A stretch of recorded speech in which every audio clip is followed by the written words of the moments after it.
नमस्कार दोस्तों, स्वागत है आप सबका डेली निफ्टी एनालिसिस पर। मेरा नाम है चिराग और पिछले वीडियो में हमने निफ्टी के 5 मिनट चार्ट में समझा था ये बाउंस जो है, यहाँ से जो बाउंस है वो हमें इम्पल्सिव लग रहा था। ये डिक्लाइन भी इम्पल्सिव था, लेकिन फिर यहाँ से करेक्टिव बाउंस होना चाहिए इस रेंज में, लेकिन ये बाउंस जो है करेक्टिव नहीं लग रहा है, ये इम्पल्सिव बाउंस लग रहा है। उसके बाद ये करेक्टिव डिक्लाइन भी हमें देखने को मिला जो कि 38% तक आया हुआ है।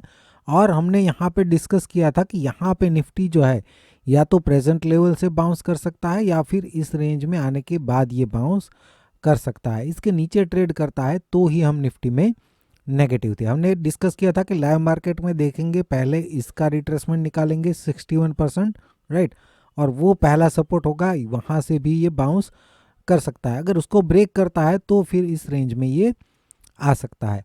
आज मॉर्निंग में स्लाइटली गैप अप ओपनिंग देखने को मिला, उसके बाद बहुत ही वॉलेटाइल था, राइट। तो हमने वहाँ पे 15 मिनट वेट किया था।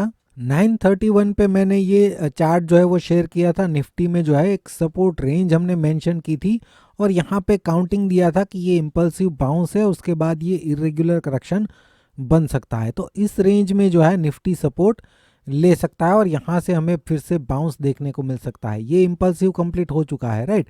तो ये इम्पल्सिव फिर करेक्टिव, अब यहाँ से जो इम्पल्सिव होगा वो इसका 100 to 123% होना चाहिए। और यहाँ पे ये सिर्फ 23% तक ही रिट्रेस हुआ और यहीं से इसने बाउंस दे दिया। जो रेंज हमने मेंशन की थी उसी रेंज में से, जैसे मैंने शेयर किया, वहाँ से ही बाउंस जो है वो ऑलरेडी स्टार्ट हो चुका था, राइट।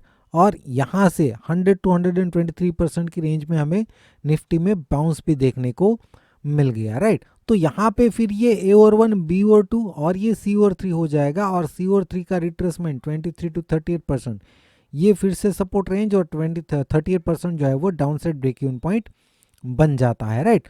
और इसी तरीके से आगे हम प्लान कर सकते हैं। हमने साथ साथ बैंक निफ्टी और फिन निफ्टी के भी चार्ट शेयर किए थे जहाँ पे ये रेजिस्टेंस लेवल के आसपास ही दोनों ट्रेड कर रहे थे, राइट। यहाँ पे भी ये 61% के आसपास रेजिस्टेंस ले सकता है और 100 to 123% की रेंज फिन निफ्टी में भी 61% के आसपास ही आ रही थी, राइट। दोनों में वहीं से यहाँ पे फिन निफ्टी में भी 100% से ही हमें एक डिक्लाइन देखने को मिला, राइट। फिर यहाँ पे हमने एक छोटी सी पैटर्न जो है वो डिस्कस की थी। यहाँ पे फिन निफ्टी का अगर हम 1 मिनट का चार्ट देखें तो यहाँ से यहाँ तक का जो बाउंस है उसमें आपको क्लियर 1 2 3 4 5 एक इम्पल्स दिखेगा, राइट। और उस इम्पल्स के बाद यहाँ पे एक करेक्टिव पैटर्न देखने को मिली, राइट, जो कि ऑलमोस्ट 50% के अराउंड रिट्रेस हुआ, राइट। तो ये 1 मिनट चार्ट में आगे का हमें कुछ भी नहीं पता, सिर्फ ये इम्पल्सिव है और ये करेक्टिव है। तो यहाँ से एटलीस्ट 100 to 123% की रेंज में हम एक बाउंस एक्सपेक्ट कर सकते हैं, राइट। तो ये यहाँ पे 250 ट्रेड कर रहा था और यहाँ पे 275 मिनिमम प्रोजेक्शन आ रहा था, राइट। तो हमने डिस्कस किया था वहाँ पे कि ये 25 to 30 पॉइंट का यहाँ से हमें बाउंस देखने को मिल सकता है, राइट। तो इस हिसाब से ये 1 मिनट चार्ट में भी इलियट वेव पैटर्न जो है वो काम करता है। मैंने यहाँ पे एग्जाम्पल भी दिया था और यहाँ पे अगर आप देखें तो वहीं से जो है ये 100% लेवल जो है वो अचीव भी हो गया। सेम तरीके से हमने निफ्टी में भी एक पैटर्न आज आइडेंटिफाई की थी। ये फिर से यहाँ पे downside break even point Nifty में भी हमने डिस्कस किया था। यहाँ पे भी एक पैटर्न उसी तरीके की बन रही थी। यहाँ पे ये इम्पल्सिव के बाद एक करेक्टिव डिक्लाइन जो कि 61% के आसपास ही हुआ था, राइट। तो यहाँ से भी हमने 100 to 123% का प्रोजेक्शन निकाला था, राइट, कि यहाँ पे इस रेंज में ये बाउंस, मिनिमम बाउंस इस रेंज में ये कर सकता है, राइट। और वहाँ पे भी हमें 100% तक ये बाउंस देखने को मिला, राइट। ओवरऑल मार्केट बहुत ही साइडवेज था, लेकिन 1 मिनट चार्ट में ये किस तरीके से आप पैटर्न आइडेंटिफाई कर सकते हैं, राइट। अब मान लीजिए कि ये जो है ये तो कम पॉइंट का है, राइट, ये इम्पल्स जो है वो उतने पॉइंट का नहीं है, बड़ा नहीं है, राइट। मान लीजिए अगर ये 50 पॉइंट का इम्पल्स है तो इसका मतलब ये हुआ कि उसका करेक्शन कंप्लीट होने के बाद जो बाउंस होगा वो भी 50 पॉइंट का होगा। मिनिमम 100% होता है इसका, राइट।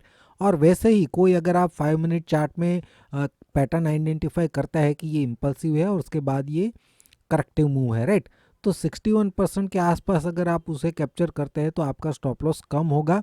और अगर ये 100 पॉइंट का मूव है तो उसके बाद ये जो बाउंस आएगा वो भी मिनिमम 100 पॉइंट का मिलेगा, राइट। तो सभी जगह पे आपको ये impulsive corrective combination find out करना है। 61% के आप पास अगर आप ट्रेड करते हैं तो आपका स्टॉप लॉस भी कम होगा, उसके हिसाब से आपको टारगेट अच्छा मिलेगा। हो सकता है कि आपने गलत जगह से पैटर्न को आइडेंटिफाई किया है, तो क्या होगा, ज़्यादा से ज़्यादा 61% के आसपास अगर आप ट्रेड करते हैं तो आप लॉस छोटा देंगे, लेकिन जब भी आप सही होंगे तो आप प्रॉफिट जो है वो कंपेयर टू आपने जो लॉस दिया है उससे बहुत ही बड़ा लेंगे, राइट। तो अगर 4-5 बार भी अगर आप गलत साबित होते हैं 61% के आसपास, तब भी जब आप एक बार भी सही हुए हैं तो आपका प्रॉफिट जो है वो बड़ा होगा, राइट। लेकिन अगर आप डिसिप्लिन फॉलो करते हैं तो ऐसा नहीं कि यहाँ पे आपने ट्रेड नहीं लिया और जब ये इसको ब्रेक करता है तब आप ट्रेड लेते हैं और बाद में चेक करेंगे कि 100% इसका कहाँ पे आ रहा है, तो ये तो यहीं पे है, राइट। तो आपने यहाँ पे ट्रेड लिया, 100% अचीव हो गया और उसके बाद डिक्लाइन कर दिया, तो मिनिमम टारगेट जो था उसके पास ही आपने ट्रेड लिया और आपको प्रॉफिट छोटा सा ही दिखा, आपने बुक नहीं किया और वहीं से नेगेटिव ये बन गया, राइट। तो ये डिसिप्लिन नहीं हुआ। छोटा स्टॉप लॉस जब आप लेते हैं तभी उस तरीके से अगर आपके 4-5 स्टॉप लॉस हिट होते हैं तभी वो कंसीडर किए जाएंगे, राइट। अगर आप यहाँ पे इतना मूव हो जाने के बाद ट्रेड को आइडेंटिफाई करते हैं तो उसका कोई मतलब नहीं है। हाँ, अगर ये वेव 3 है तो कोई प्रॉब्लम नहीं है, यहाँ से ये और भी ऊपर जा सकता है, लेकिन तब ओवरऑल पैटर्न आपके माइंड में होनी चाहिए कि ओवरऑल ये पॉजिटिव ही है, तब उस तरीके के आप ट्रेड कर सकते हैं। लेकिन आज का जो मार्केट था वो काफ़ी वॉलेटाइल था, तो वहाँ पे आप मिनिमम इसका 100% जब भी अचीव हो जाए तो वहाँ पे आप एग्जिट कर सकते हैं, जहाँ पे ओवरऑल ट्रेंड जो है क्लियर ना हो, उस दिन की ये बात हो रही है, राइट। अभी अगर हम निफ्टी का 2 आवर चार्ट देखें तो यहाँ से जो बाउंस है ये 1 2 3 और ये इरेगुलर करेक्शन 4 यहाँ पे अब कंप्लीट मान रहे हैं हम। कल भी हमने डिस्कस किया था कि ये एक इरेगुलर करेक्शन की पॉसिबिलिटी बन सकती है, क्योंकि यहाँ से जो बाउंस है वो करेक्टिव बाउंस हमें नहीं लग रहा था, राइट। और ये 61% के ऊपर जा रहा था और करेक्टिव भी नहीं लग रहा था, इसीलिए हमने ये डिस्कस किया था कि यहाँ पे एक इरेगुलर करेक्शन की पॉसिबिलिटी बन सकती है। तो इस तरीके से यहाँ पे अगर हम इसको 3 और 4 कंसिडर करें तो फिफ्थ का प्रोजेक्शन रेंज जो है वो हमने कल भी डिस्कस किया था, इस रेंज में जो है फिफ्थ का बाउंस हमें देखने को मिल सकता है, जहाँ पे ये जो प्रोग्रेस है उसको अब हम समझेंगे स्मॉलर टाइम फ्रेम में, राइट। तो ये इम्पल्सिव इसको सी कंसिडर करेंगे। उसके बाद अगर ये इम्पल्सिव और ये करेक्टिव यहाँ पे 38% तक ही पूरा हो चुका है तो ये फिफ्थ का 1 और ये 2 हो जाएगा और 3 जो है वो प्रोग्रेस में है। लेकिन यहाँ पे अगर आप एक चीज़ नोटिस करें, इसने जितना टाइम लिया है ऑलमोस्ट उतना टाइम तो ऑलरेडी हो चुका है और अभी भी ये इसका 100% अचीव नहीं किया है। तो यहाँ पे एक कंफ्यूजन बन जाता है कि ये एक 3 वेव बाउंस आज बना है, राइट। यहाँ पे ये ए और 1, ये बी और 2 जो हमने आज टेलीग्राम चैनल पे शेयर किया था, राइट। यहीं से हमने बाउंस एक्सपेक्ट किया था, राइट।